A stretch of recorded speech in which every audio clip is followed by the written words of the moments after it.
What was the biggest storyline coming in and might be coming out? It was the number one contender fight in that co-main event, 5 rounds, welterweight division, and Shavkat Rakhmonov in the end earning the unanimous decision over Ian Garry through 5 rounds, 3 rounds to 2 on all 3 scorecards. But is it fair to say, however, despite the Rakhmonov win, that Ian Machado Garry's stock might have risen even more higher than that of the victor Rakhmonov, who secured the title shot he had already secured against Bilal Muhammad? Luke, we were talking more about Ian Garry coming out. Should that be the right topic and storyline at this moment? Ooh. Okay. So we all watched the fight, and then I gave a reaction that I thought was pretty positive of Garry, most of which I'm not going to change on today's show. Watched the fight subsequent times. Reached out. I can say that I reached out to Justin Flores, who was the judo coach of Ronda Rousey, a guy who has specialized he has a whole system called Wall Waza. Newaza is what they call sparring in judo. Or no, that's randori. But it's a similar kind of concept. And it's all up against the wall. And I asked him to like kind of look at some footage and give me some feedback and whatnot. And then there was the admission by Daniel Cormier. Oh, we can play that video. That Rakhmonov may have been injured. Let's play it so we can get the context for today's conversation. This fight tonight, because Shavkat Rakhmonov did not look like himself. Even though I learned after that he had an injury. I think he might have tore his MCL going into the fight. Granted, with a torn ligament in your knee, you're not going to look like the killer that you look like in fights prior. I got all my results. Now, I don't know what that Russian or Cyrillic alphabet was on the screen. If there was some Kill Whitey. Yeah, if there was Kill Whitey on there, I apologize. I don't know what any of that stuff says. That's from his YouTube channel, from Daniel Cormier's YouTube channel. I think here's where I'm going to come down on it with a little bit of some of this information and some perspective included. To me, there is no way you can look at this performance from Ian Garry and decide that the only way he performed ably is to grade him on a curve. Some grading on a curve is now inevitable if what is true about Shavkat Rakhmonov has been revealed, namely about his MCL. I mean, he still kept the fight. He still took the fight and signed it. He still took it, and also, let me just make sure I didn't hear back. And that matters. Show. I texted Danny Rubenstein, oh, yes, great manager. Oklahoma wrestler, and it has a hairline that's fighting just the same, right? I love that guy. I texted him this morning. I don't know what time zone he's in. I think he's on the Vegas time zone, about this news to see if he would tell me what's up. If he responds, I'll let you know. Okay. Ian Garry is a very good defensive fighter.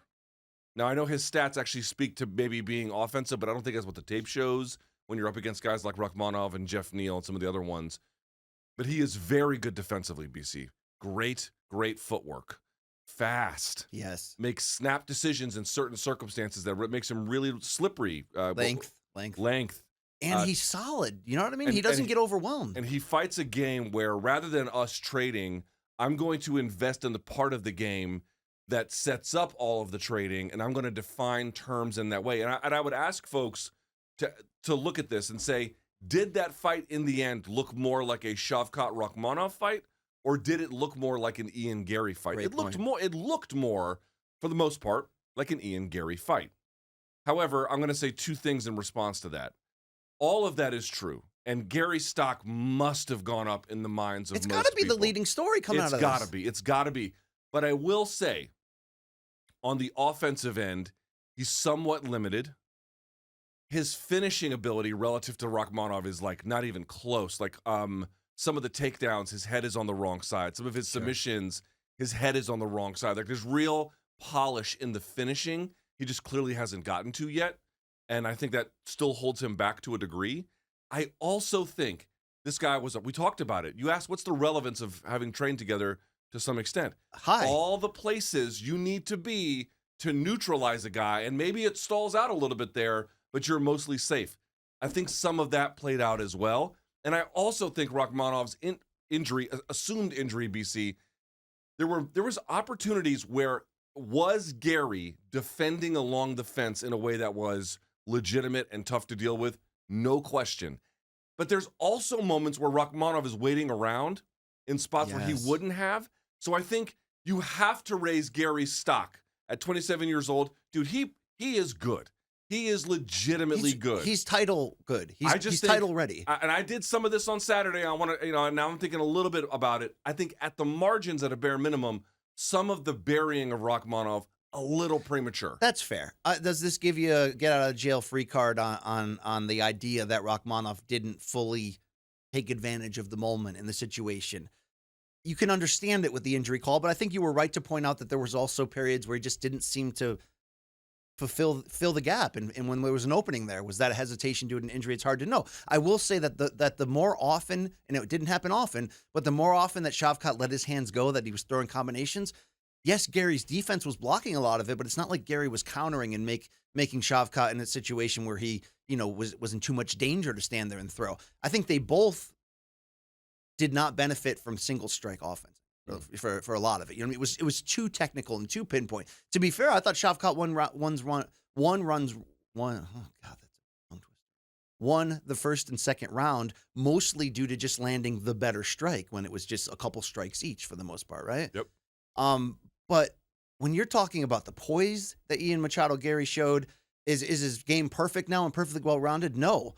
But his poise, his IQ, his stubbornness in certain categories, the gas tank to go 5 rounds, and then to put in a position where he's putting the boogeyman of the division in legitimate peril down 3-1 entering the final round. Didn't get the submission, didn't get it done. And a good 4th round, by the way, for Rakhmonov. Absolutely, where Rakhmonov felt the momentum turning and stuffed it out by finally securing the fake with the punches, getting down, getting the double leg, and really putting on some decent ground and pound. But I wonder if the criticism against both for not being offensive enough really just came down to that this was a chess match where they canceled each other out so well. I wonder that. Does it pull back to a certain degree on the idea that this killing machine is just going to finish everybody and run to the title? Yes, and I think it's going to lead to a lot more people picking Bilal to win that inevitable title fight, provided that this injury won't keep Shavkat out. Do we know that? So again, preliminary research. What the hell do I know? It can last. You can get back to. Assuming he has a torn MCL, and assuming he has to get repaired surgically, anywhere between 3 to 4, and then as late as 6 months. We'll have to see. But regardless of how much Shavkat was compromised, they both agreed to the fight. Gary took it on 3-week notice. Like, there was a lot to like about both of their willingness to basically say, let's do it. Let's do it. It's better for business. Maybe it's better for our careers. All of that. Shavkat took a big chance too. But you cannot act like Gary didn't win this weekend and have one of the better moral victories we've seen in a while.